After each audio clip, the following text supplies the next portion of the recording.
Emily, you promised that... Now, clear out, will you? Don't be hard on him, Henry. You're the one who is hard on him. You treat your brother like an irresponsible half-wit, and then you're surprised that he behaves like one. Goodbye, Henry. I shan't forget what you've done for me.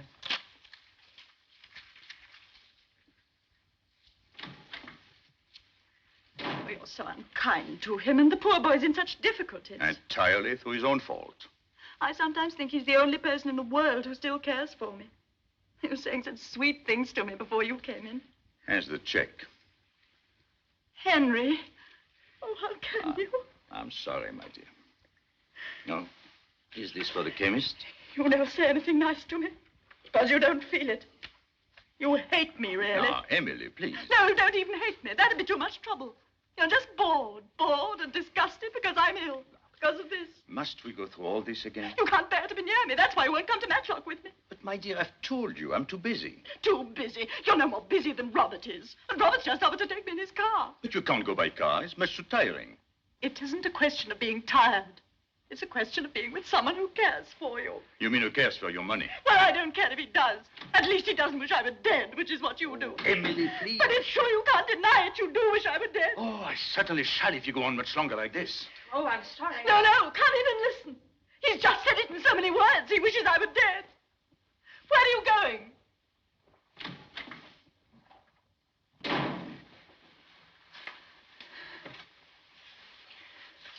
Oh, he's forgotten Janet's birthday presents. Go after him, will you?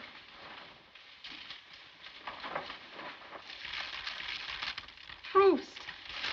The complete set and so beautifully bound. Hello, General. Look, Father. Oh, thank you, Henry. I'm so happy you like it. I can't make head or tail of it. Show me the thing Emily gave you. Isn't it lovely? They've spoiled me. I don't deserve You it. deserve everything you get. That's a fact, Maria. Spending your life looking after a wretched old crock like me. Father, please. Sacrificing herself when she ought to get married. I'm not worth it. I ought to be dead. Making everybody's life a burden. Now this girl of ours is going to leave us. Oh, don't worry about it, Father. It'll be all right. Very pretty. What news of Emily? That's what I came to talk to you about. Will you do us both a charity and come to lunch with us tomorrow? I'd love to.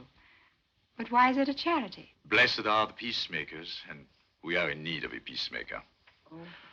What's it all about? The usual thing. What, women? Father, please. In this case, it happens to have been something else. All right, take me out. It's time to go and feed the dogs. I began it, I'm afraid, by objecting to her brother. That made Emily object to me, violently. After which, we both lost our tempers. Utterly senseless, of course, but then such is life, unfortunately. It needn't be. No, I suppose not. If I were a little less impatient. And Emily could be more understanding. Then each of us would be somebody else and would live happily ever after. Meanwhile, you'd think that a woman who's been married for the best part of 20 years would come to share her husband's tastes, wouldn't you? Why, yes, of course. Well, the first time I showed Emily a modern painting, she said it made her feel sick. That was when we were engaged. Now, the last time I showed her one, which was about 3 days ago, it still made her feel sick. That's what you call intellectual companionship. Luckily, there is somebody who understands what I'm talking about. I'm thinking of the first time I saw a modern painting. When was that? When was that? Do you happen to remember a young woman who came back from India just before the war? Oh, yes. A very charming and beautiful young woman. That's neither here nor there.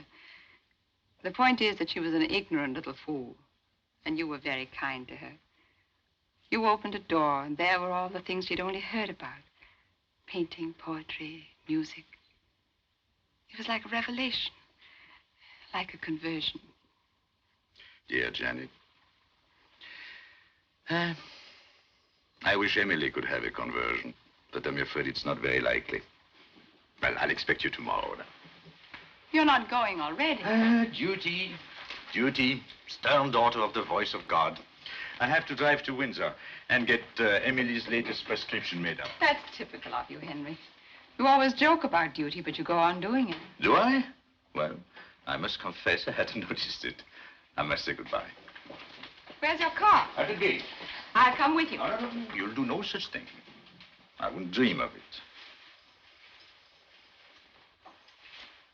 À demain. Sourire mystérieux. What's that for? For your thoughts. They're worth more than that. All right. I'll give you 6 pence when you come for lunch tomorrow. Is that a bargain? Goodbye.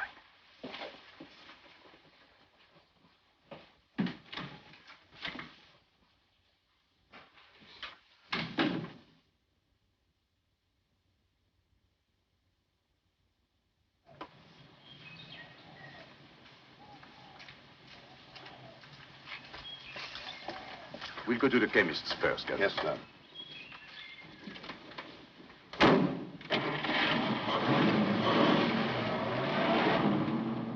Why have you been so long? Couldn't help it, darling. I had to give Janet her presents. It's her birthday. She must be awfully old, isn't she? From your point of view, she practically has 1 foot in the grave. Now, from my point of view, she's a handsome young woman of 35. As a matter of fact, she used to be really beautiful 10 years ago. I suppose you flirted with her? Of course I did. Do you still flirt with her? Only in the most spiritual way. Henry, I sometimes hate you. Luckily, you have your own inimitable way of showing it. I know you don't really love me, but I don't care. I can love you enough for 2. If I didn't love you, I'd think you were horrible. Same to you, my sweet, and many of them. Couldn't we have dinner together? I can't. I'm dining home tonight. At home? But that doesn't count. Oh, I see. My wife is to be abolished, so I can take you out to dinner. Charming child. I think you're horrid. Good, then. I shan't have to ask you tomorrow night. Henry, do you mean it? He's got no right to treat Robert like that. No right at all. But, my dear, you must admit that Robert's a bit, well, irresponsible. Well, at least Robert's got a good heart. Henry never thinks of anybody but himself. You're being unjust to him, Emily. You haven't been married to him for 18 years. If that's how you feel, I'm surprised you haven't left him. And see him trotting off with another woman? No, thank you. But if it would make him happy. That's the best possible reason for not doing it. Emily, I don't know how you can be so unforgiving. Why don't you let him go? Do it for your own sake. For my sake? It isn't good for you to feel so bitter and revengeful. No wonder you're ill. Rubbish. But it's true. People die of those feelings. Or else they live on them. Shall I tell you the only reason why I'm still alive? Because Henry'd be so happy if I died. Do you really mean that, Emily? Of course I do.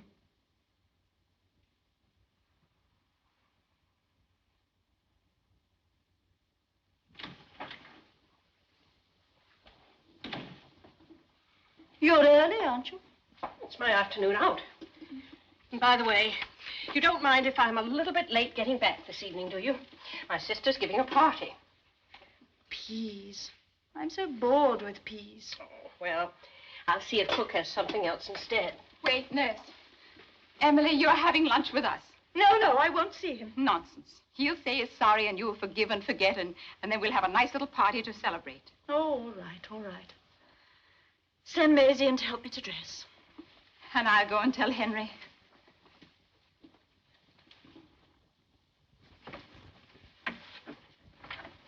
Thank you. Oh, that poor Mrs. Morier. She's terribly ill, isn't she? No, it isn't her health I'm thinking about. It's, well, you know. Miss Spence, I could tell you things that would make your hair stand on end. Sex, that's all they think about. What do you mean? Men. I wouldn't trust any of them. And a Frenchman into the bargain. Does Mrs. Morier suspect? I mean, does she think there's another woman? Oh, he's clever enough to keep things dark. But I tell you, we wouldn't be surprised at anything. Mrs. Morier and you seem to have talked things over a great deal. She knows I'm a friend. Shall I tell you something, Miss Spence? You know that brooch of hers, that diamond dragonfly? Yes, I know the one you mean. She's going to leave that to me in her will. Oh. Not that I'm expecting her to die. Though, of course, it might easily happen with a heart in that condition. Hello, Henry. Well, what news? Peace or war? Peace. Oh, thank goodness. Even if it's only an armistice. Oh, come with me. I want to show you something. Oh, a Modigliani. You haven't bought it, have you? Couldn't afford it, but couldn't resist it. What an astonishing piece of work. Yes, and to think that this idiot went and died at 37, when he might have gone on painting this sort of thing. I've got no patience with people who die young. Make a note of it, Janet. You're invited to lunch on my 80th birthday. Are you sure you won't be bored with me by then? No. I'll still be wondering what's going on behind that mysterious little smile of yours. What is going on, by the way? You want to answer? Where is that sixpence? Now you have to tell.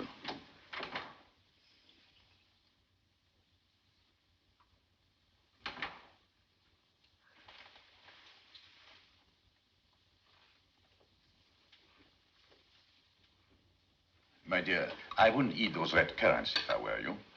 Why shouldn't I? Remember what Libert said. Nothing with skins and pips. But I'm so fond of currants. That's no reason for making yourself ill. Don't be a tyrant. Of course, I believe in letting her have what she fancies. It does her more good than fussing about with diets and things. That's what I always tell Dr. Libert. All right. Have it your own way. Shouldn't you be going, nurse? You'll miss your bus. I just want to give Mrs. Morier her medicine. No, don't bother. I'll deal with the medicine. You run along. It's very kind of you, I'm sure. I probably shan't see you till morning, Mrs. Morier. I hope you have a nice party. Thank you. Goodbye, Miss Spence. Goodbye. Thank goodness. Now, don't blame me if this thing's upset you. Do I ever blame you? You never have anything to blame me for. I'm the ideal husband. That isn't even funny. Oh, it's nice to feel the sun on one's skin. Oh, Clara, my medicine. Run and fetch it for me, will you? The bottle on the sideboard. Don't bother, Clara. I've got to go and get my cigar. Very good, sir. Shall I pour the coffee for you? Please, dear.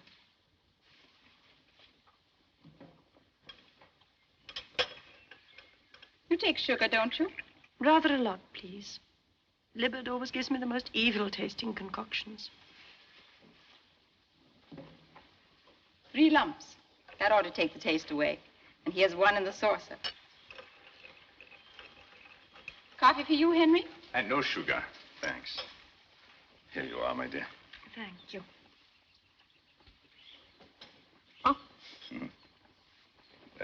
Oh, too revolting. Quick, my coffee. Thank you, Janet.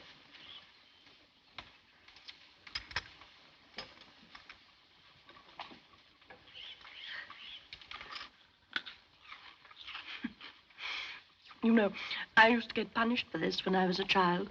Nothing to what I used to get for doing this. But now, happily, one can commit all the misdemeanors with perfect impunity. Goodness, it's hot. Would you like me to move your chair into the shade, dear? No, thank you. I think I'll go indoors and have a little nap. These first warm days are very trying. Sleep well, my dear.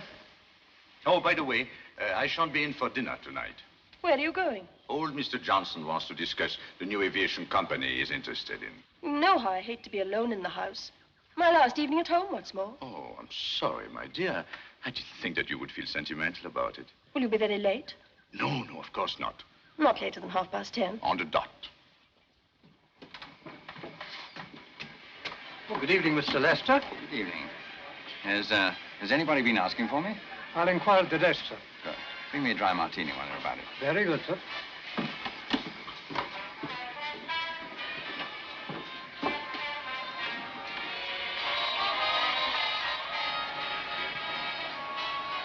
Horrible, isn't it? There ought to be a law against those things. Don't you think so? I don't know. Do you like music? Not much. You don't? That's bad. Nothing for you at the desk, sir. You brought only 1.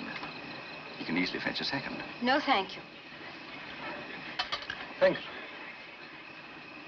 Teetotaler as well as a music hater. added to all this, you appear to be practically dumb. Now, there's a good deal to be said for dumb women in every sense of that ambiguous word. In the first place... Hello. Sorry I'm late. I'm so glad you've come. There's a man here who's been bothering me. What? No, Henry. Your eyes do not deceive you. It is indeed your irresponsible and half-witted brother-in-law. Won't you introduce me to this charming young person? Doris, this is Mr. Robert Lester. Miss Mead. How strange life is, Miss Mead, to think that you're practically a member of the family.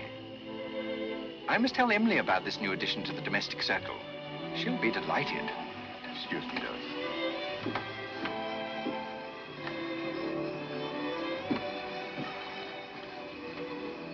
All right. How much do you want? Well, Emily was about to give me 400 when you, in your wisdom, thought fit to intervene. All right, I'll give you 400. Emily was giving. You're buying. Not a penny less than 500. Robert, you are a... Henry, you know how I hate bad language. All right. Come around tomorrow, I'll give you a check. I'll come early, before Emily gets up. Come whenever you like. You'll always be equally unwelcome. This has been a very memorable occasion, Miss Mead. I intend to celebrate our meeting with some champagne. You'd feel better if you ordered a bottle yourself, Henry.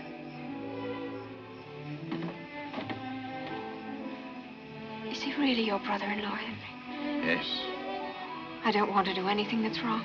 it will be all right. I'd rather give you up altogether, just because I love you so much. Oh, darling. Thank you, Doris. You make me feel almost ashamed. Robert was right about one thing, though. We need some champagne with our dinner. After all, who tells you the world is not coming to an end this evening? Let's assume we have only 6 hours before the last trump. 6 hours to make the best of.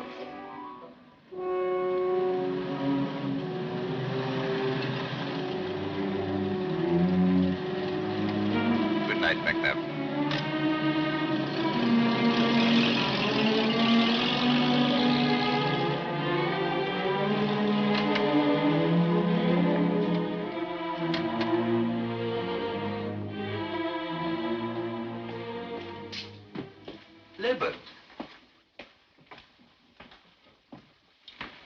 Is my wife ill? They tried to reach you at Mr. Johnson's, but there was no news of you there. Oh, no, I was detained. I had a breakdown. Your wife kept asking for you. I'll go up to her at once. I'm afraid it's too late. Too late? Oh, yes, I suppose she's asleep. Mrs. Morier passed away about 4 hours ago. You mean she's dead? Unfortunately, I was not there when they called me. I arrived when it was all over. The only person who was with her was Janet Spence. Janet? Yes, the servant sent for her. There was a violent attack of nausea in the late afternoon, and that is what knocked out the heart. She must have eaten something that disagreed with her. At lunch? I suppose so. Oh, excuse me. I saw the lights and I wondered if there could... Is anything wrong? Nothing, except that Mrs. Morier is dead. What do you mean? She died of heart failure while you were out. It was because you let her have those currants. Do you remember? I warned you at the time. But you wanted to have your own way, didn't you? Is this true, nurse? Oh, but she liked them so. But you know how strongly I've always insisted on a bland diet. Well, I never thought that a few currants... No, you didn't think that they would kill her, but they did. Please, Maria, this is a professional matter. We don't want any rhetoric injected into it. You better go to your room now, nurse. I'll talk to you tomorrow. And let us stick to facts, Maria. It may have been the currents or it may not. All we know is that something upset her, that she had a heart attack. Can I go up to her room? I'll wait for you here.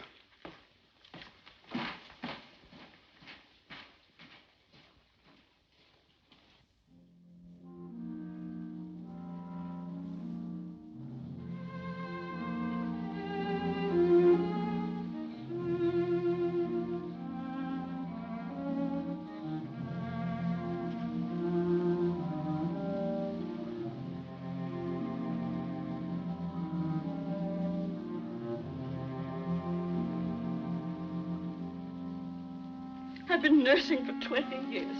And this is the first time anyone's ever had anything against me. You mustn't take it so hard. Oh, he's trying to ruin me, Miss Janet. I'll never get another job. Nonsense. I couldn't wish for a better nurse for my father. That's very kind of you, Miss Spence. Did you know our nurse is leaving? Yes, I had heard.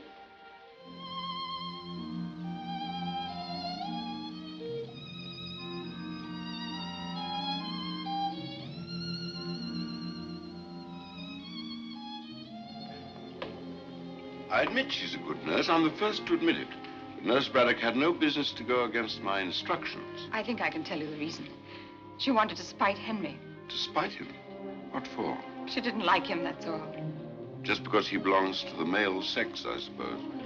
Some of them get like that. Janet, I'm so thankful you were with Emily at the end. Yes, I think it helped her. Henry, try not to feel too bitterly about that poor nurse. She didn't mean any harm. I know. Hell is paved with good intentions. She'll be out of the house tomorrow. I'm going to get her to come and look after my father. Well, I don't envy you. I think it's a good idea. I can keep in touch with her and rub in the lesson from time to time. Tell me about poor Emily. Did she suffer much? Janet, it's been too much for you. It was terrible. It was so terrible. I've never seen anyone die before. I didn't realize. I'm sorry, Henry. I oughtn't to let myself go like this. I can't keep the memory away. I suddenly see her struggling for breath with that awful look of fear and pain on her face. Shall I take you home? No. No, thanks, Henry. I've got my car. You stay here with Dr. Lippert. Good night. Good night, Janet.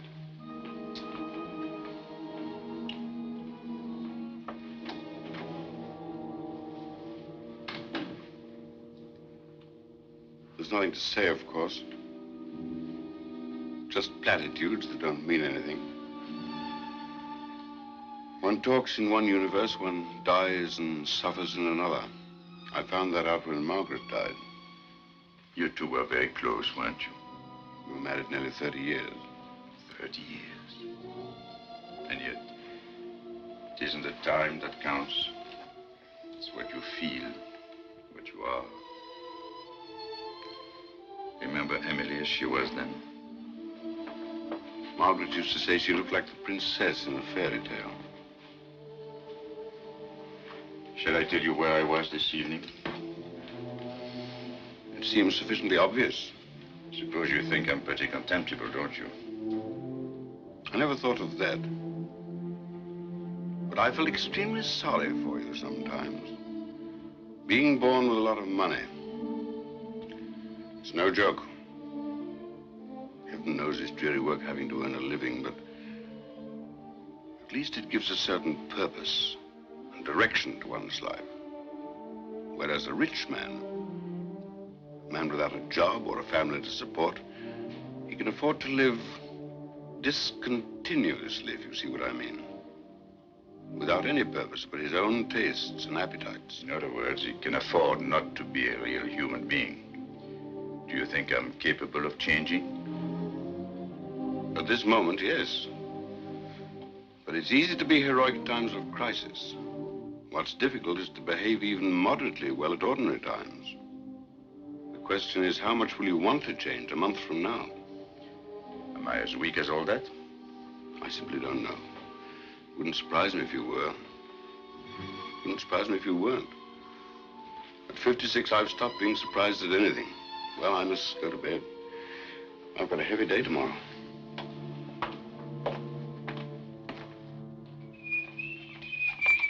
Be careful. I am being careful. Huh.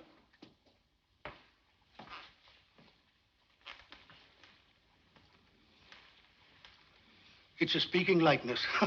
I'd recognize it a mile off. Oh, I'll give you such a smack in the face for that.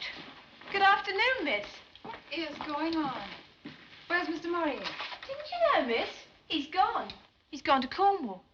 Oh, very odd. He didn't say anything to me about it. He only made up his mind yesterday. All of a sudden. Clara, he says to me, I need a change. So I says to him... Did he say when he'd be back? No, but we're having the whole house repainted. You know how long that takes. And anyhow, Cook and Maisie and me have got 3 weeks off from tomorrow. Oh, lucky beggars. Wish I could have 3 weeks off. Come on, Jenny. What a sky. Isn't it wonderful? But you're not looking at it. No, I'm not. Volupté, fantôme élastique. Oh, stop it. I hate it when you talk French. I'm afraid you'll have to learn to put up with it. For better, for worse, in English and in French. Till death do us part. Darling, how much do you love me? How much? Let's see. I would say about 17 times as much as I love English cooking. No, this isn't a joke. You're perfectly right. English cooking is a tragedy. That's why we're starting for Paris tomorrow. Paris? Do you mean it? Unfortunately, I've got to pick up some papers on the way up to London. You mean at your house? Good. Then I'll have a chance of seeing what it looks like. No, you won't. You're going to wait for me at your Aunt Nellie's. But, darling... I don't want anybody I know to see us together. Not until we're back from abroad. You know as well as I do how they talk. But the servants are away. You told me so yourself. I know, but the house is full of painters. Not on a Saturday afternoon. And tomorrow is Saturday. Please let me come and have a peep at it, please. All right. Thank you, darling. Don't thank me. Thank yourself.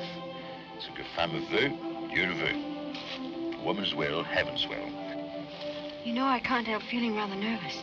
What about? About meeting your friends. About being Mrs. Henry Maurier. Sometimes I wish we could keep it a secret forever. That would be romantic, wouldn't it? You see, I left school when I was 16, so I don't really know anything. And look at the sort of people you go out to dinner with. Judges and admirals, authors, and then me in the middle of them. What do you expect me to do? Don't do anything. Just be. That's good enough. But after all, I'll have to say something. What on earth shall I say? Well, ask them what they think about the Einstein theory. Henry, you're a beast. You might at least pretend to talk to me seriously. After all, you've talked seriously to other women. Which other women? Miss Spence, for example. You're serious with her, aren't you? Oh, am I not? That's precisely why I married you, not her, which shows that there is something more in marriage than an ability to make polite conversation.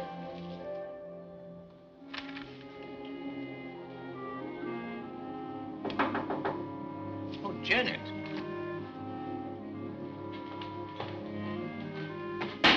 Lost these painters. Well, what a pleasant surprise. I thought you were in Cornwall. I had to go to town unexpectedly, so I took the opportunity to do a little burglary on the way. Without letting us know you'd be here. I'm just driving through. How did you know I was here? I saw the light. Oh, and here you are. Well, I'm delighted. Now, let's see. This seems to be comparatively free of paint. Sit down, won't you? May I? I won't stay long. Well, I'm glad you came, Janet. As a matter of fact, it will save me writing a letter. What's this? Open it and see. But, Henry, it's Emily's bracelet. And Emily would want you to wear it. Me? I don't know anyone who has as much right to it as you do. Oh, no, Henry, I don't deserve it. Here, take it. But, Janet, she loved you. She'd want you to have something that would always remind you of her. No, I can't. Janet, I shall be offended if you don't take it. Offended? Do you want me to have it? Of course I want you to have it. I just felt it was too much. It's not nearly enough. It's really very beautiful. Do you mind if I finish off this little job while we talk? Of course not.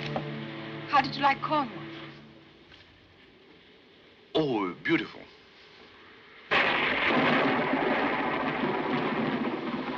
I love thunderstorms, don't you? Frankly, I don't. I once saw a man killed by lightning just a few feet away from me.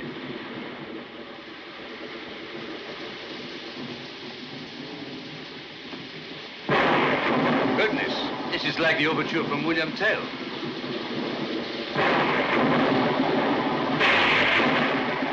I knew this would happen. Heaven knows where they keep the candles. No, don't. You're spoiling it. Look at the trees, writhing and struggling as if they were trying to get free. But they can't. They're tied down. 1, 2, 3, 4. Less than a mile away. Listen, what a relief. What a liberation. Like someone that's had to keep everything locked up inside herself and then suddenly she can let go. You must have known what that's like, Henry. Not what what's like. Poor Henry, you haven't had much happiness in your life, have you? Oh, I've done pretty well, all things considered. Health, money, books. Calling away Hindi. You're quite right, Janet. I'm far from being happy at this moment. You can make a joke of it, but I know what you've been through. The isolation, the spiritual loneliness.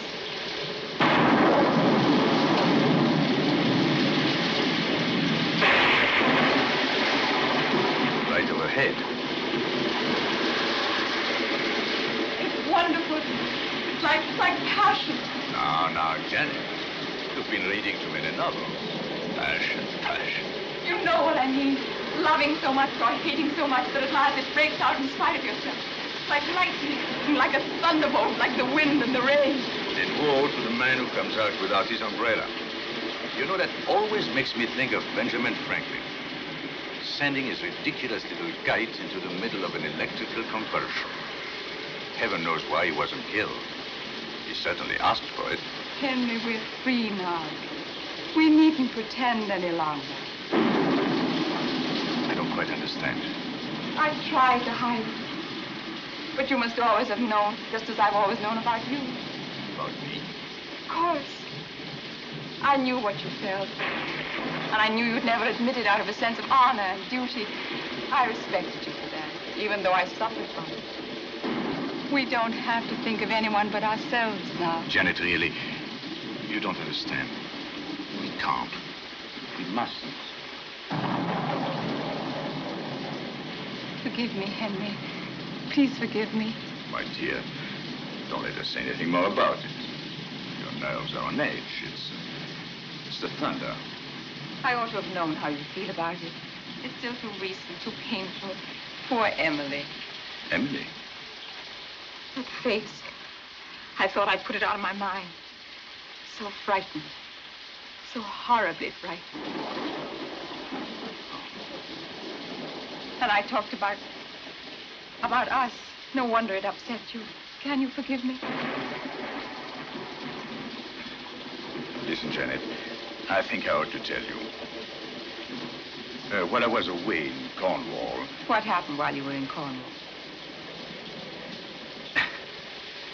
Well, to cut a long story short, I got married.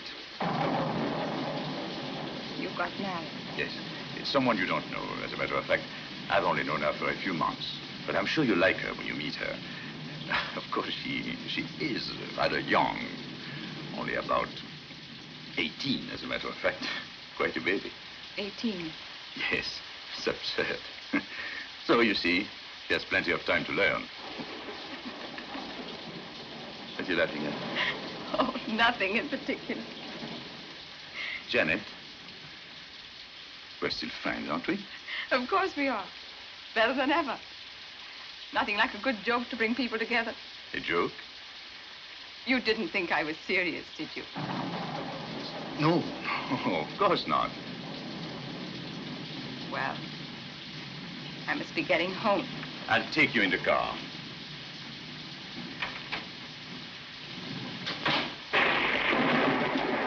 You should see the roads. I almost had to swim back from Aunt Nellie's. Oh. Doris, this is Miss Spence. You've often heard me talk about her. How do you do? How do you do, Mrs. Maurier? You know, it sounds too ridiculous for an old woman like me to be calling you that. Do you mind if I call you Doris? I'd love it. And you must call me Janet. Yes, Miss Spence. I mean Janet. Isn't she adorable? Well, I'll get my coat.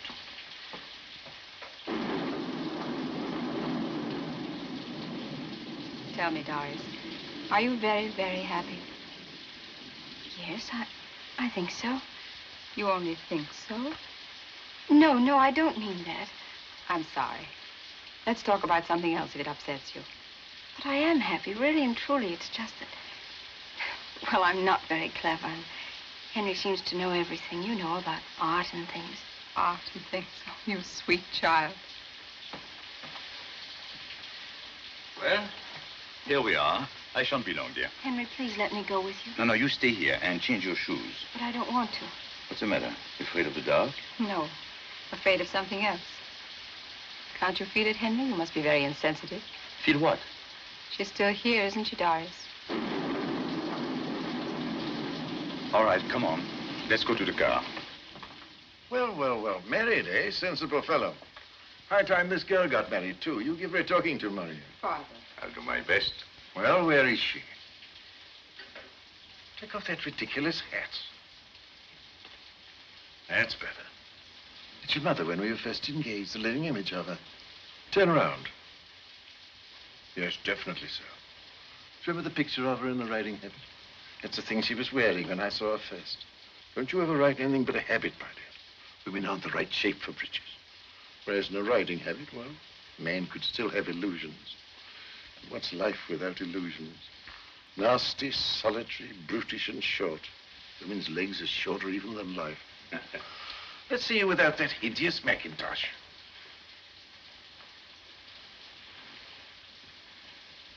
What a charming brooch. Henry gave it to me. Well, we really have to run. Got to be in London tonight, and then we're taking the early boat train in the morning. Goodbye, Joe. Goodbye, my dear fellow. Good night.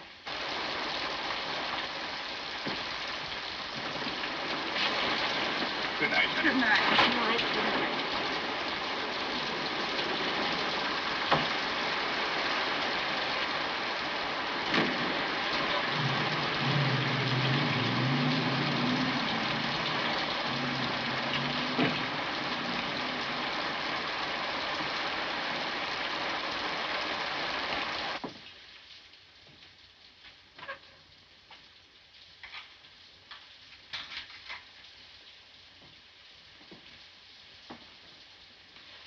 Well, I'm glad poor Mrs. Morier wasn't here to see what has happened to her brooch. Your brooch, really. I was a fool to think I'd ever get it. You don't get diamonds for friendship. He told me he'd known the girl for several months. That means that even while poor Emily was alive. Pigs, that's what they are, every one of them. I tell you, they've got no shame, no decent feelings. And now, when she's scarcely cold in her grave... Must have been a great relief to him. You mean when she died? Seeing that he wanted to marry the girl. Who tells you he didn't have to marry her? I'd be ready to bet on it. And it was lucky for him when poor Emily died when she did.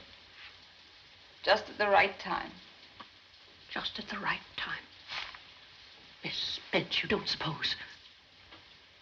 Suppose what? Why wouldn't he let me give her her medicine? Well, you're not suggesting... But that's ridiculous. That stuff he brought back from the chemist's. What stuff? Stuff for killing weeds. I happened to look at the label. I know what was in it. So that's why he made all that fuss about those red currants, just to give himself an alibi. You're not serious, are you? I certainly am. You're mad. It's unthinkable. After all, I've known him for years. You've known A, Mr. Morier, the one who talks so nicely about pictures and all that sort of thing.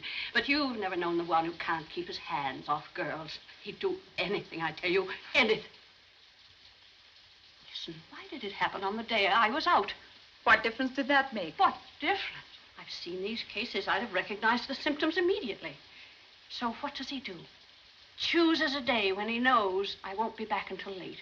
Till it's all over, in fact. And then he goes out himself, on the tiles most likely, with that girl of his. No, he wouldn't do that. Oh, yes, he would.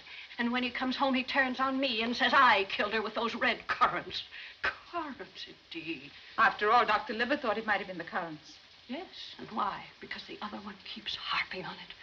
And so I have to take the blame. I'm the scapegoat. I'm the one to be crucified. Well, I tell you, I'm not going to put up with it any longer. And I'm not thinking only of myself. It's a matter of principle. I want to see justice done. I want the whole world to know the truth. You talk as though you knew it yourself. I do. I'm as certain of it now as I shall be after they've had the postmortem. The postmortem? Yes, you know what that is, don't you? Do you mean to speak to Dr. Libbert about it? Dr. Libbert? No, of course not. He wouldn't want to admit he'd made a mistake. No. I know who to go to. I know what I have to do.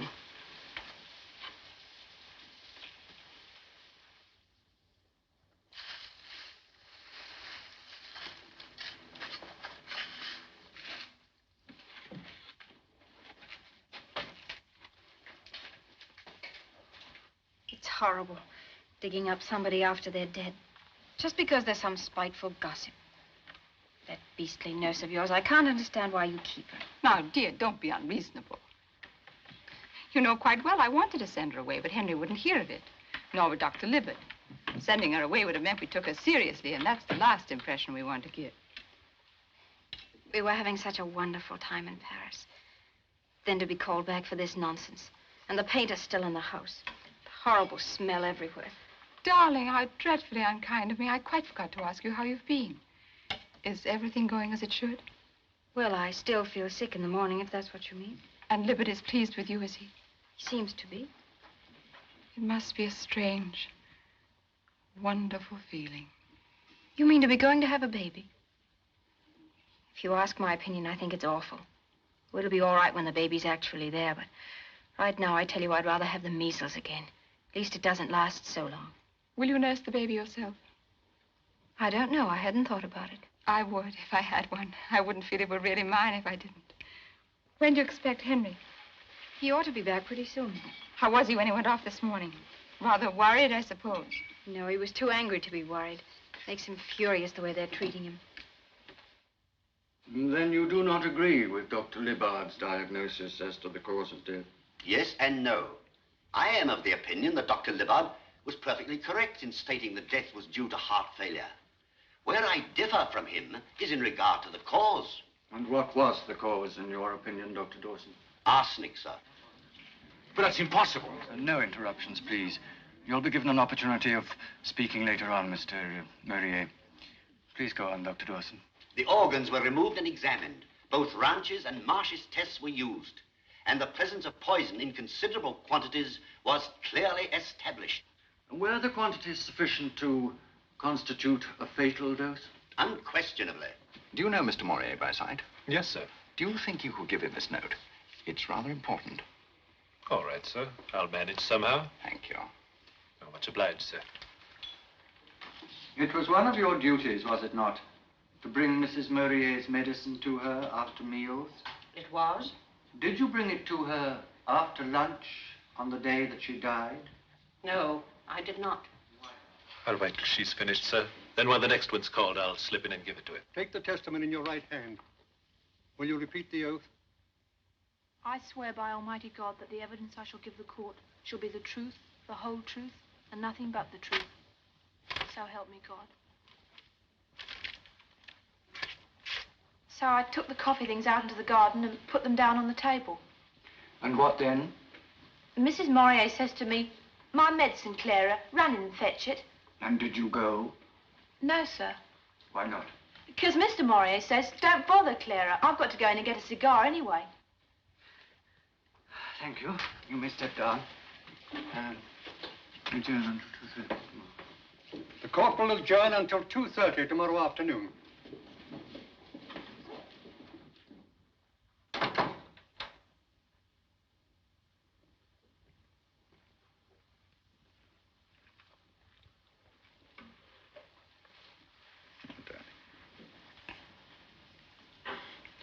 It's too terrible. Yes, it's terrible because it's impossible. And yet it's happened. It's all my fault. I oughtn't to have let you love me. I knew we shouldn't have done it.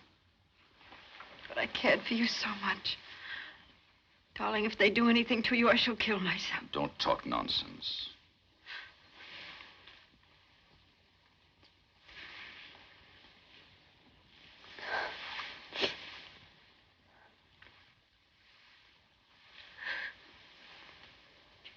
Why did you do it, Henry? Why did you do it?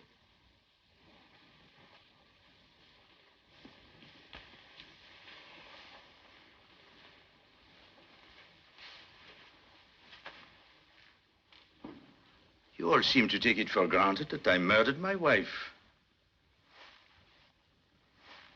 Do I look like the sort of man who goes about slaughtering people? Running her neck and the devil take her? I suppose you imagine I was so insanely in love with you that I would do anything. Anything! When will you women understand that all one asks for is a little amusement and a quiet life? Instead of which, well, I don't know why the devil I ever married you. Why did any man in his right mind ever marry any woman, for that matter? Henry! Oh, no.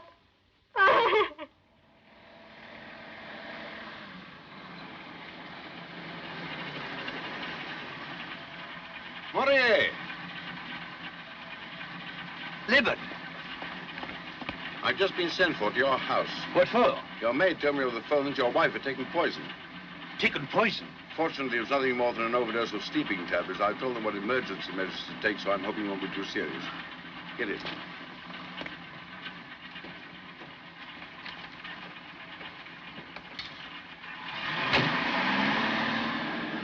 Is it the result of what happened at the inquest? Yes. Yes, that and other things. I got angry because she took it for granted that that I was responsible for what happened to Emily.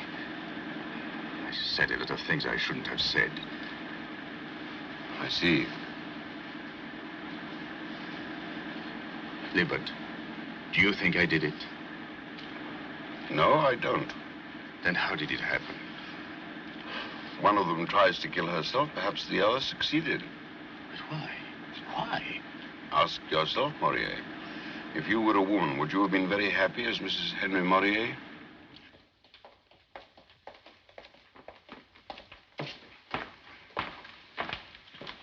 I'd rather you didn't come up. Very well.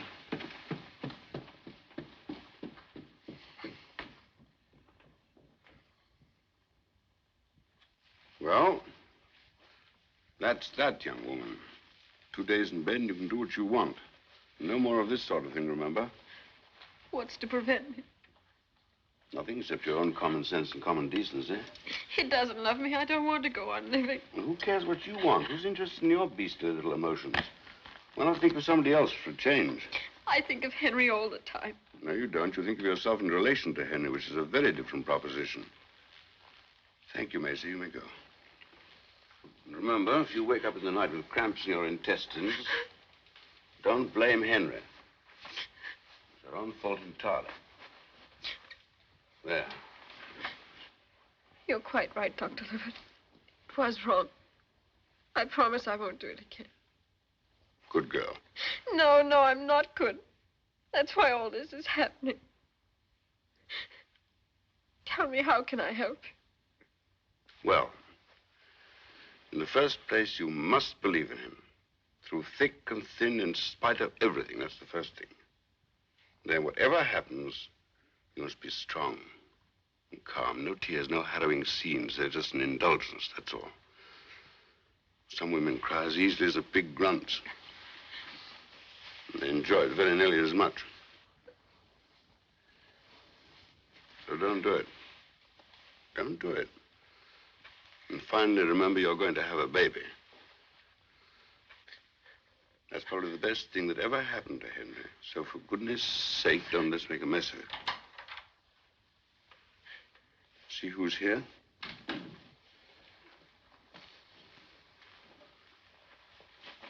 Sure, right. Flourishing. And there isn't going to be any more of this sort of nonsense, is there, Doris? I'm so thankful you got here in time. Yes, but it would have been better if there hadn't been any need for me to come. Bye, Doris. Bye, Henry. Doctor. Thank you.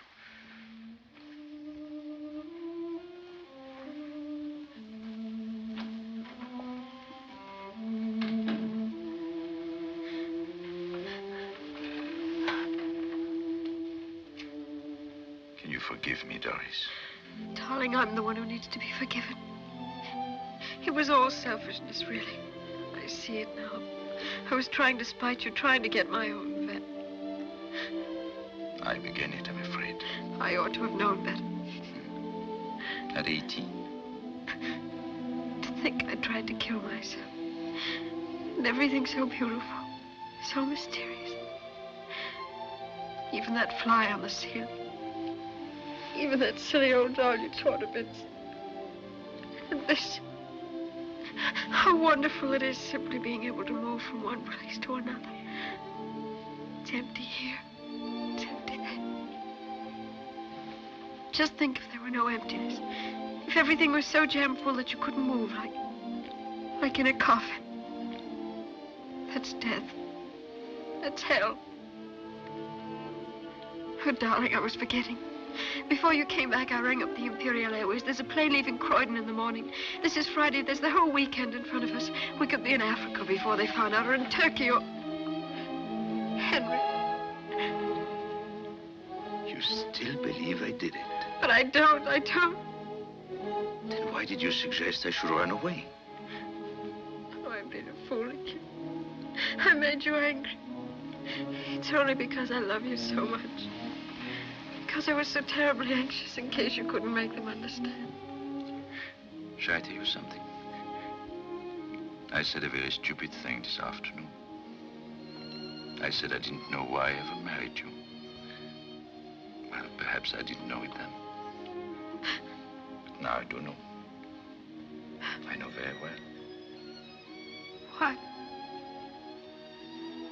Because I love you. Oh, darling.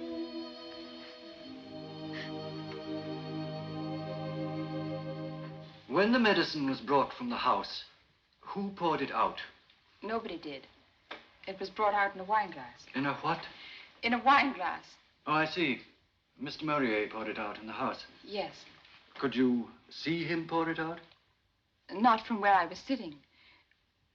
But of course, knowing Mr. Murrier as I do, I feel absolutely... Thank you. It's utterly unthinkable. I'm here to determine facts, Miss Spence, not to speculate about what is or is not thinkable. Thank you. You may go now. I propose to recall Mr. Murrier. Henry Murrier.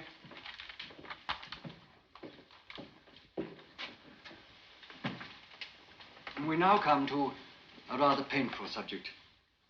Tell me, were you acquainted with the present Mrs. Murrier before the death of your first wife? With all respect, sir, I fail to see what bearing this question can have upon the present inquiry.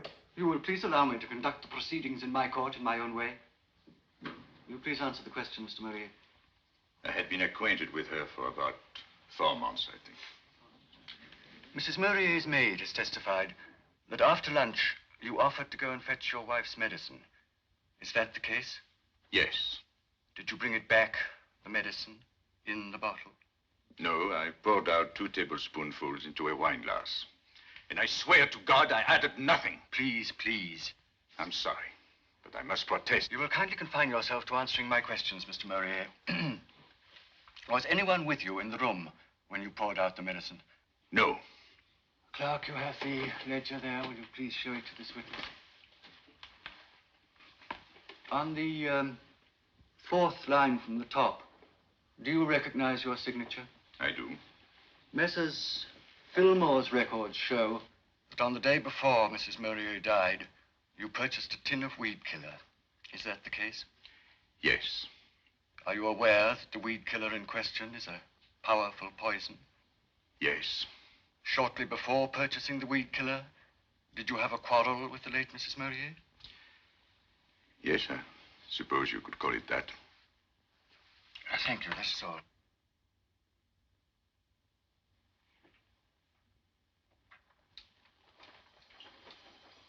Well, here we are. Sure you won't change your mind and come with us? No. And to start by feeding the dogs. Does you good to be with dogs for a change. Takes your mind off your troubles. Wouldn't mind being a dog myself. Comfortable kennel, free meals, unlimited access to the females of the species, and when you're old, they shoot you. No wheelchairs, no torture, no blasted nurses. One bang and it's over. Put on your things and come with us. Do. No, Father, I'd rather not. It would help you to sleep if you took some exercise. Please. A good brisk walk, that's what you need, dear. And then 5 minutes of deep breathing. I'm a great believer in deep breathing. That and abdominal massage. Up the ascending colon across and then down, up across and then down 40 or 50 times. I used to do it for poor Mrs. Murrier every single day. Poor thing, poor thing. Well, she'll sleep easy in her grave after this.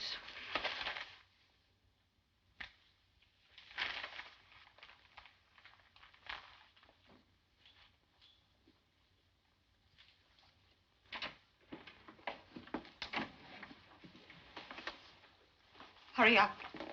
Quick. All right, all right. Have you got your bag of dog biscuits? We'll be back in time for tea. Don't let it get you down.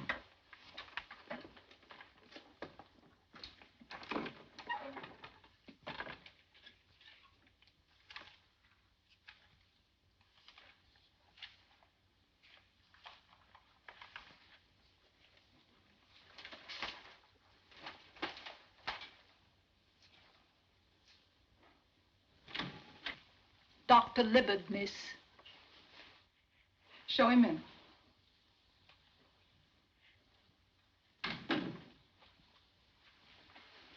I just dropped in to see how things were going along. Father seems very well. He's just gone out for his walk. And you?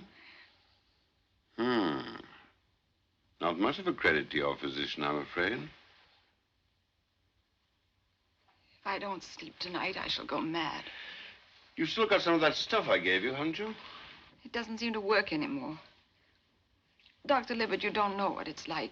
Night after night. I can't stand it any longer. This wretched business with poor Maurier. Mustn't let it prey on your mind too much, you know. No, naturally, but... Well, I mean, one can't help feeling dreadfully sorry for him. Sorry if the light bothers you. Hold still just one moment.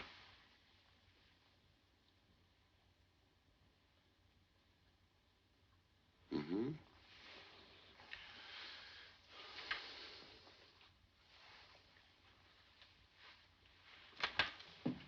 You wear these things all the time now? I find the light very trying. It's been like that ever since I started sleeping badly. And then, of course, poor Emily. You were very fond of her, weren't you? Oh, yes. Yes, I loved her. Well, wouldn't that account for all your trouble? Grieving over the death of a friend. And what a death. What a death. Suicide at the best, murder at the worst. And remember, Macbeth hath murdered sleep. Murdered it for a lot of other people as well as himself. Look what I found in the garden this morning. Give that here. Can't I give it to him? It's just a 40 clover, that's all. What's against the regulations? Well, I don't see any harm in it.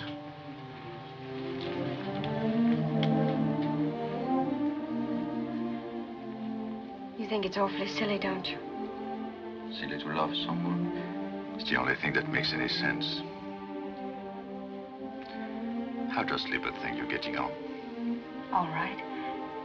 Darling, let's call him Patrick. Call whom? Libbard? No, I mean if it's a boy. Oh, I see. And if it's a girl? Well, what about Belinda? Oh, no. No, there I draw the line. But it's such a pretty name. Do you see me running after the child in Kensington Gardens and yelling, Belinda, Belinda? There are limits, my dear. We're taking certain things for granted, aren't we?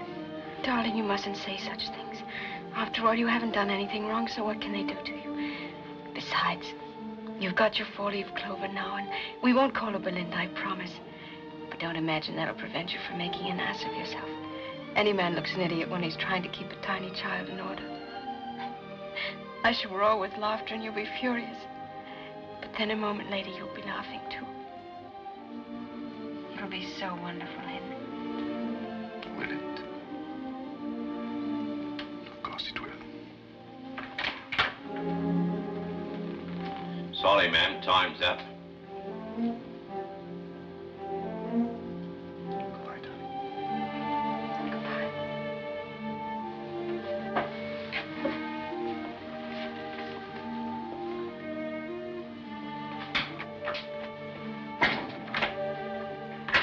Come on. When driving the car, did you ever observe signs of intimacy between the accused and the present Mrs. Morier? Yes, sir. There was considerable embracing. Silence! Silence! On more than one occasion? Yes, very frequently, sir. I have no questions to ask this witness, my lord.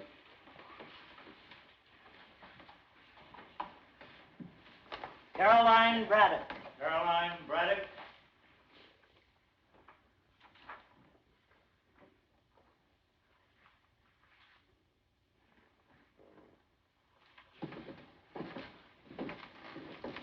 Janet. Sorry if I frightened you. Have they called you again? No, I've been sitting in court with Doris. Do you think... I mean, how is everything going? Not too well, I'm afraid. You mean for Henry? Yes. They're all coming home to roost, every one of the follies he ever committed, and goodness knows there were enough of them. Do you remember in the gospel, men and women who were possessed by devils? I sometimes wonder if that isn't the only plausible explanation of some of the things we do. Things that we know are against our own interests, things that are obviously wrong and idiotic and suicidal. And yet we do them. Or is it somebody else inside us that makes us do them? If it's somebody else, then we wouldn't be responsible, would we? I think I'd better get back.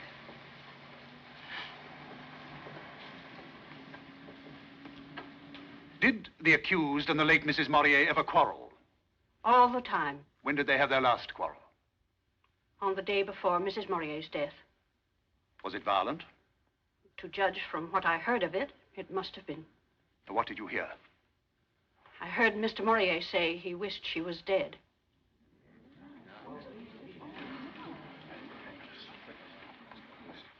The day before she died, of poisoning, remember, the deceased wrote as follows. Robert, darling, here with the check Henry tried to prevent you from having. He was horrible to me after you were gone. He said he wished I was dead. I can't see you tomorrow, but come the day after and we'll decide definitely about the journey. Ever your affectionate Emily. Now, did you see your sister again after you received this letter? No, I didn't. She wrote it on Tuesday afternoon. I got it on Wednesday morning. And on Wednesday evening, she died. When she was taken ill that night, the servant sent for you, is that correct? Yes. Did you see Mrs. Morier alive that night? Yes, I was with her till the end. Was she unconscious at the time you came? No, she was fully conscious. Then she was able to speak? Yes, she was able to speak. Did she say anything about poison? No. No, she didn't seem to realize she'd been poisoned. Nothing to indicate that the poison was self-administered? No. Nothing. Now, what are the motives for the crime? There were two of them. Among the lowest and most contemptible of all human passions. Lust and avarice. His wife is rich. She has made a will in his favor. Her life is heavily insured. And now to the lure of money is added the compulsion of another, even stronger passion. When his wife falls sick, what does this man do? Does he sit beside her bed to comfort her? Does he devote himself to alleviating her sufferings? No. He wanders abroad in search of low and criminal distractions. He finds a young and innocent girl. He flatters and cajoles her. He dazzles her with the display of his wealth and fascinates her by his knowledge of the world. True, he denies the fact of his adultery, but nevertheless, he cannot deny the fact of his infatuation. The unhappy invalid at home is unaware of what has happened, and yet how terrible for her are the consequences of that infatuation. Her presence becomes increasingly irksome to him. Her very existence is a threat to his pleasures. More and more, he wishes her out of the way, and at last, that wish is translated into action. The poison is bought.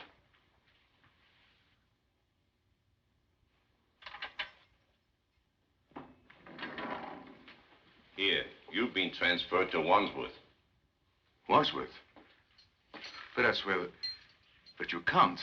There's the appeal. You'll hear about that in plenty of time. Hold out your hands.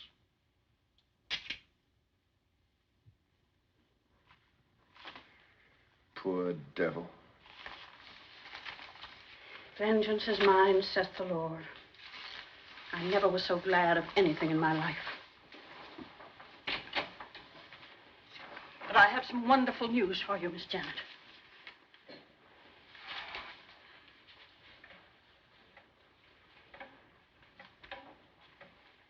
Friday the 24th.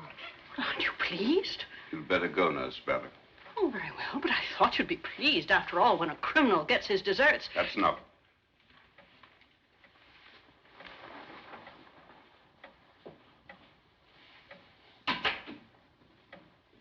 When a criminal gets his deserts. But is he a criminal? I still don't believe it. I didn't believe it either, but now, after everything they brought out at the trial, one must believe it. Must one? I've just been reading a very interesting book. It's an analysis of well-known cases of people who were condemned for crimes they never committed. But they proved it. They proved it in these other cases, too. Sometimes it was a matter of deliberate false witness. Sometimes it was nothing more than circumstantial evidence. It piled up. It all pointed in one direction. The conclusion was obvious and inevitable. And yet that conclusion was wrong. After all, the case is closed now. It can never be reopened, never. So what's the good of talking about it? It's just silly. I don't want to discuss it anymore. They proved it at the trial, and that's that. Not to my satisfaction. I just can't believe that Maria was responsible. Then who was? What about Emily herself? Suicide? No, Emily would never have committed suicide. Yet she often complained that she was tired of life. I never heard her say that, never. Neither did Nurse Braddock, if I remember correctly. I must say I was very surprised when she said that at the trial. I don't know what she said, and I don't care. Maria cared, carried a great deal of weight with the jury. Somebody who had been with Emily day and night for the best part of 2 years, and she never heard a whisper of suicide. Yet suicide was the main line of defense. I'm not interested in lines of defense. I'm interested in the truth. I'm interested in justice. And if you're trying to insinuate things, if you're accusing me of telling lies just because... Why'd you let me go on? Why don't you stop me? Well, people don't like being stopped as a rule. You were very fond of poor old Henry, weren't you? Yes, I liked him. I liked him very much. Emily used to say that if she died, you and Henry ought to get married. Married? Him and me? That's monstrous. How dare you? I'm only repeating what Emily said. Talking about me as if I were one of those women of his. One of those... It's disgusting and it's contemptible. I'm sorry, Dr. Libbert. Don't apologize to me. I'm not the one who's got insomnia. What do you mean?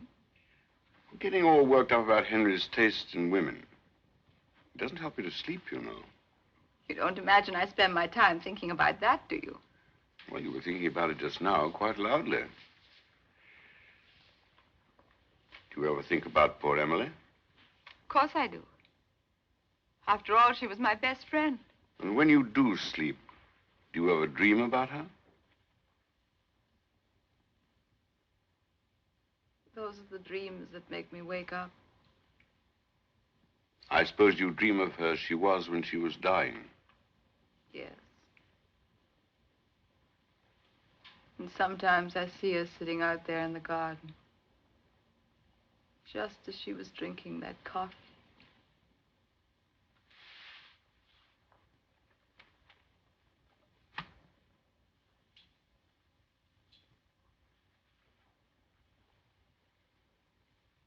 I thought it was the medicine he was supposed to have put the poison into.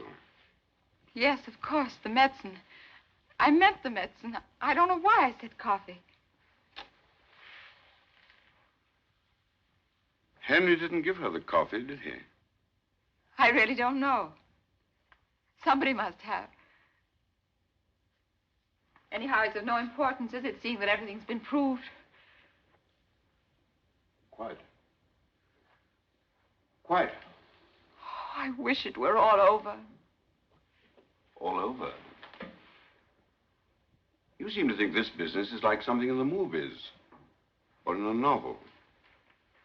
You seem to think it has an ending at 8 o'clock next Friday week, to be precise. I don't know what you're driving at. I'm driving at some way to make you sleep.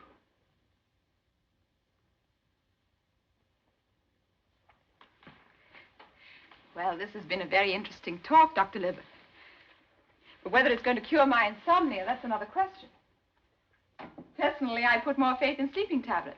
Janet, do you remember meeting a young Dr. Farton at my house this spring? Yes.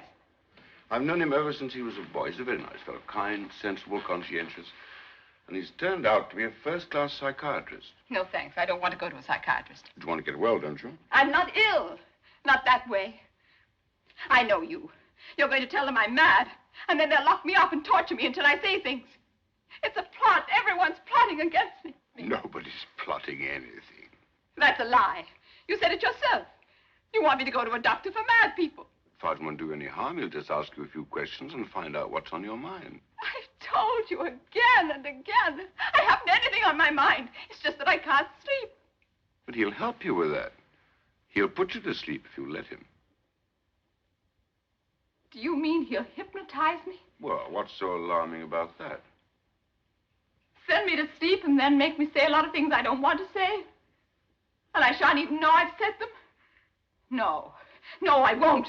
I won't. Janet, be Don't reasonable. touch me. Janet. I'll kill you. Do you understand?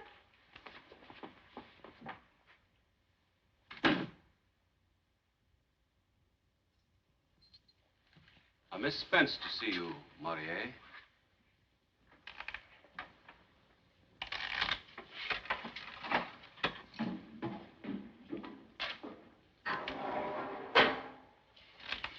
I don't mind us. Carry on as if we weren't here.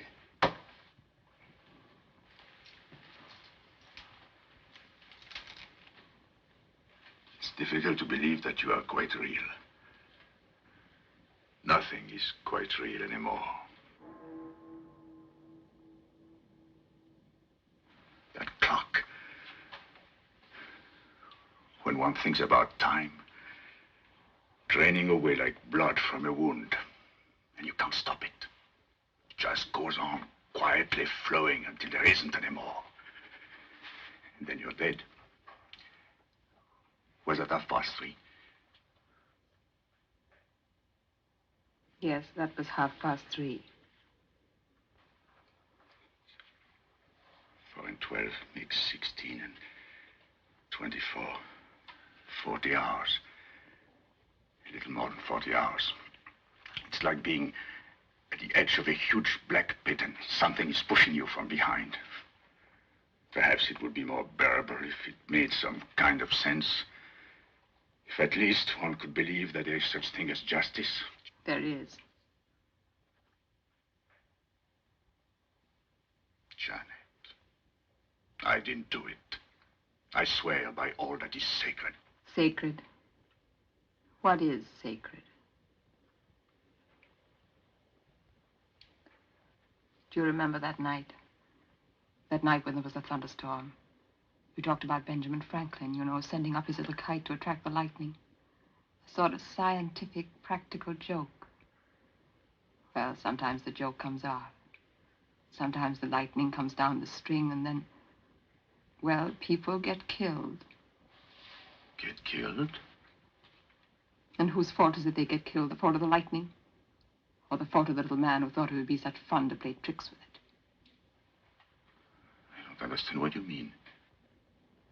Well, don't try. Just imagine a little group of boys at school. What does your father do? Oh, he's a barrister. And yours? He's an engineer. And yours? My father's dead. He died before I was born. He died in a place called Wandsworth Prison. Annette, don't. Did I ever ask for mercy? Did you ever think of showing it? Never. I never said anything when you amused yourself at my expense. Janet, I didn't do that. What else were you doing all those years? Beckoning me on, calling me to you. And then at last, when I came to you, you hit me across the face and then ran off to have a good laugh with that filthy little beast. How dare you say that? Yes, how dare I? Do what you like, but never say. That's shocking, that's disgusting. How old was she, Henry, when she first started doing these things? 18? 17? Slobbering and pawing, and you call it love. Love! Filth, that's what it was. And you threw the filth in my face and then roared with laughter.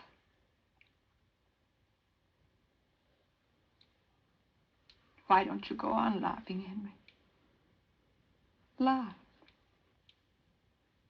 Laugh. This is all part of the same joke.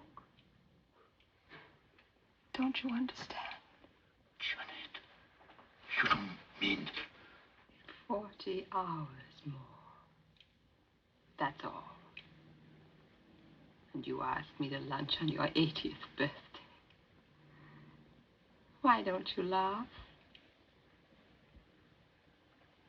Goodbye, Henry. Janet! Janet! Janet! Janet! Janet!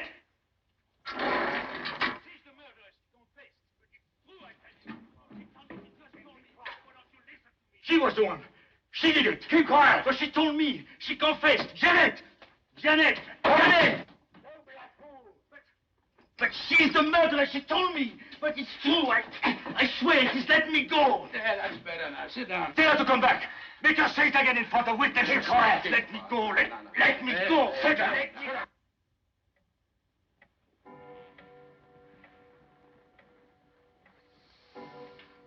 Time passes slowly. Not for him. 8 o'clock at Wandsworth. There, but for the grace of God, goes James Libbard. And there, but for the grace of God, goes Janet Spence. Happily, there was the grace of God. Still possible to do it. To do what? To have the execution postponed. Why should it be postponed? If some entirely new fact were to turn up. They proved it. The jury thought they proved it. But do you?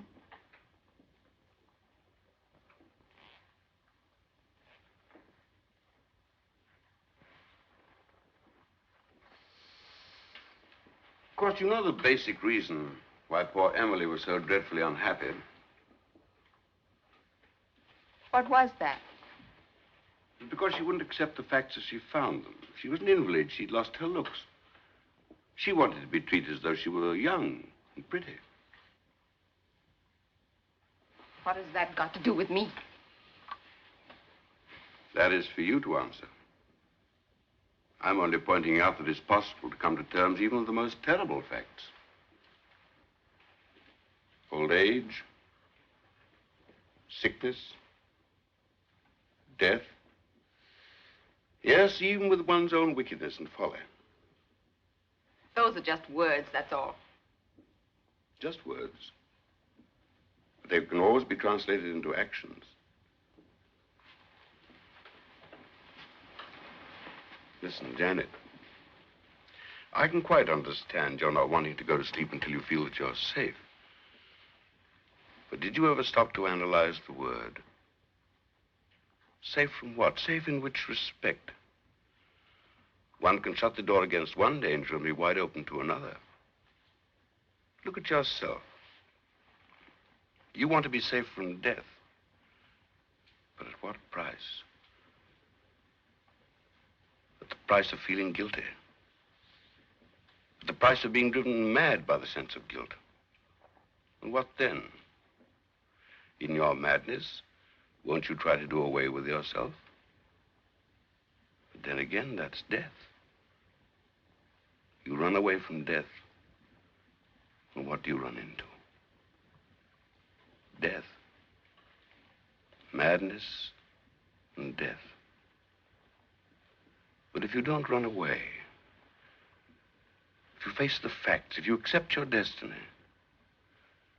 There's something like a certainty that you will escape madness. A very good chance of escaping death. Well, I'll think about it. I'm terribly thirsty. Would you like a drink? Yes, that's a good idea. I'll get one for you.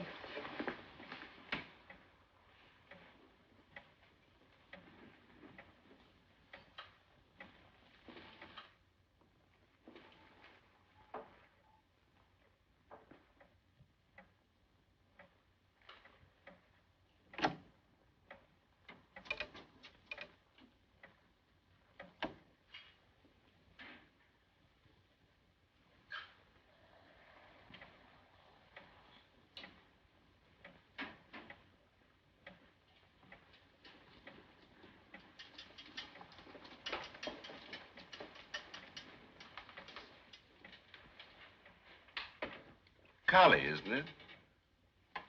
The great mother.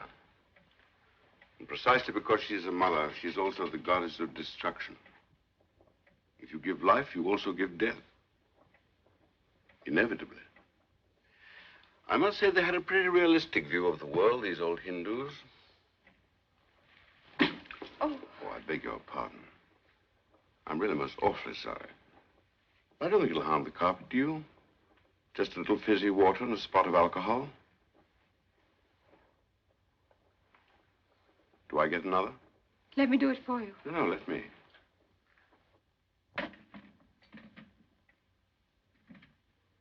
That's Emily's bracelet, isn't it? Yes. I thought I recognized it. It's really rather grotesque when one comes to think of it. Executing a man for murdering a dead woman. Murdering a dead woman? What do you mean? Well, that's what she was.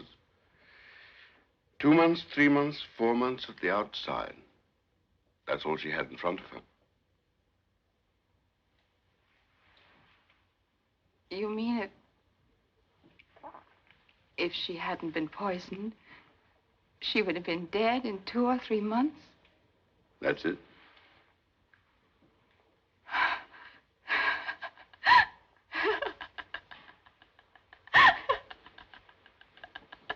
What are you laughing at?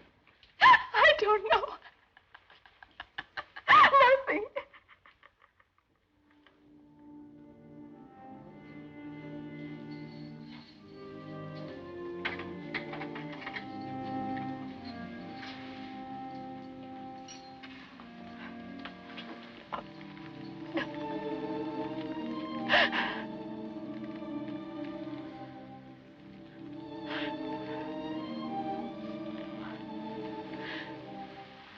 I'm sorry. Your poor hand. Did you do that yesterday? Yes. I did it yesterday. Darling. I want to tell you something. It happened to me last night, quite suddenly, in the middle of a paroxysm of rage and despair. It was like actually hearing a voice. Only there weren't any words. There was just a kind of absolute certainty. A certainty. I knew that everything was finally all right. I knew it. It's true. Of course, one's got to face things as they really are. One's got to forget what one would like them to be. Tell me, my darling, have the leaves started to turn? They're all golden now. Even the beech trees. I remember when I was a little boy, walking in the beech woods. I used to pretend that dry leaves were heaps of money, knee-deep in gold, like the Count of Monte Cristo.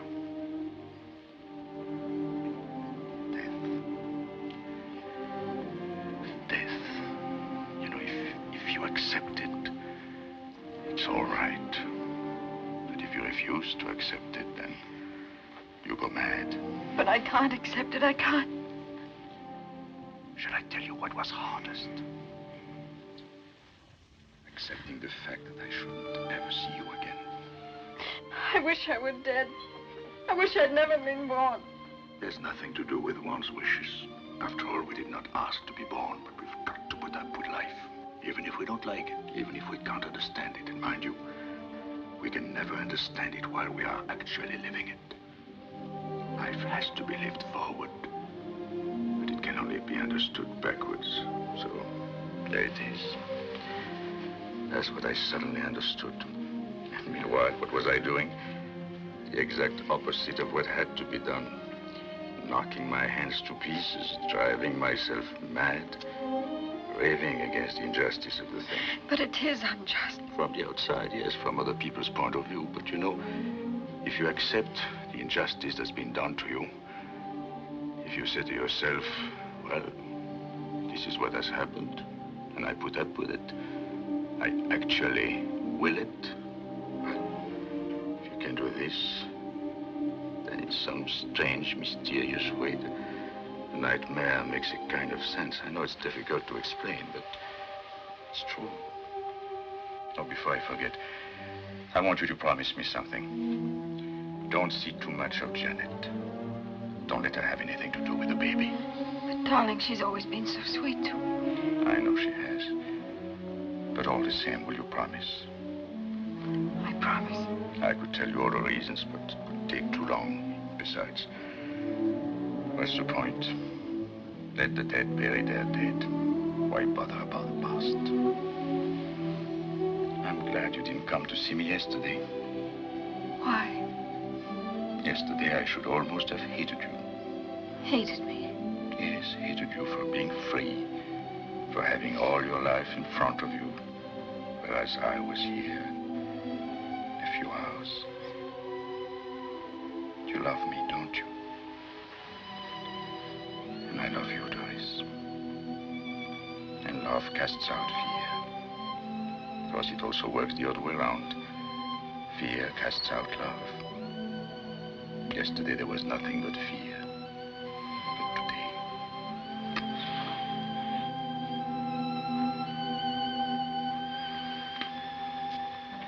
Today, it's different. 2, 3, identical with the 4th. Another queen. Let's see what I can do. Jack of clubs. Oh, my goodness. Well, here goes. Mine, all mine. You're no good at all. Well, I'm not clever enough. This is a game that requires intellect. Are you ready? Mm-hmm. At last, a king. 1, 2. I'm finished. I'm done for. I owe you 10 million pounds. 11 million. 11, is it? Oh, well.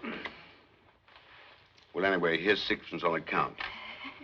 I'll pay off the rest by installments, 2 a week until the last judgment. Agreeable?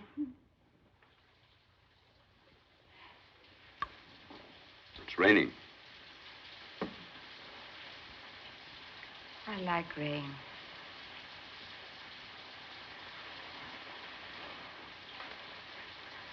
I like it when it rains really hard. When there's thunder, lightning. Oh, that girl. It's too horrible. I hate him. I hate him.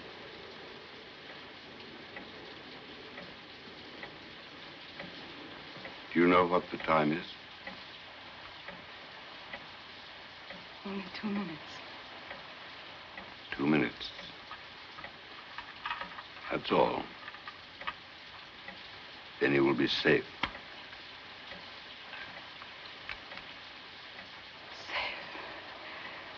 I'll be safe. They must have got everything ready on the scaffold. A rope, straps. And now they're going down the stairs. There's the governor of the prison, the chaplain. They're walking along the corridor.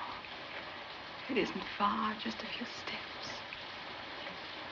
They're at the door. Someone puts a key in the lock and turns it. The door opens and there he is. There he is.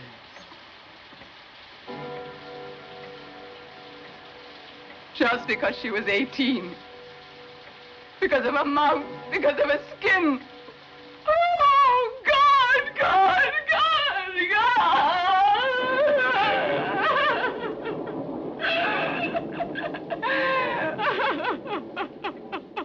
It's all over. No need to worry. You're asleep now. Hold still. This won't hurt. Quite still.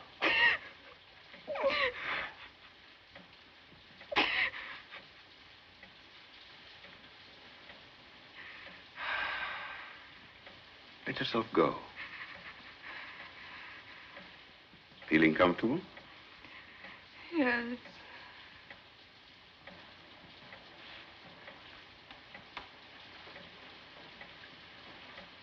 Feel quite safe now, don't you? Safe. Yes, absolutely safe. Tell me, Janet, how did you get her to take the poison? I put it in the coffee. You thought he would ask you to marry him, No, I don't want to talk about it. It's true, isn't it? I can't tell you. You thought that he loved you as much as you loved him. It's too awful, too humiliating. All right. I won't torment you anymore. You can sleep now. Deep sleep. Warm, soft, dark. Like black velvet.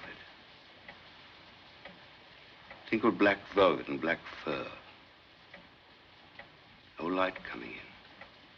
No dreams to interrupt you. Just sleep.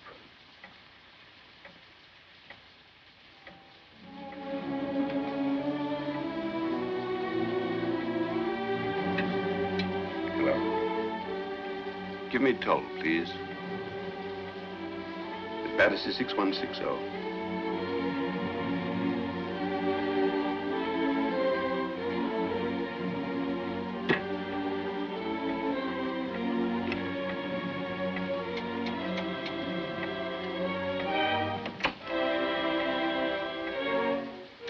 Well, was that Wandsworth Prison? This is Dr. James Libbard speaking. I want to speak to the government, please. At once. Yes, it's official business connected with the Maurier case. Yes, it's extremely urgent. All right, I'll hold on.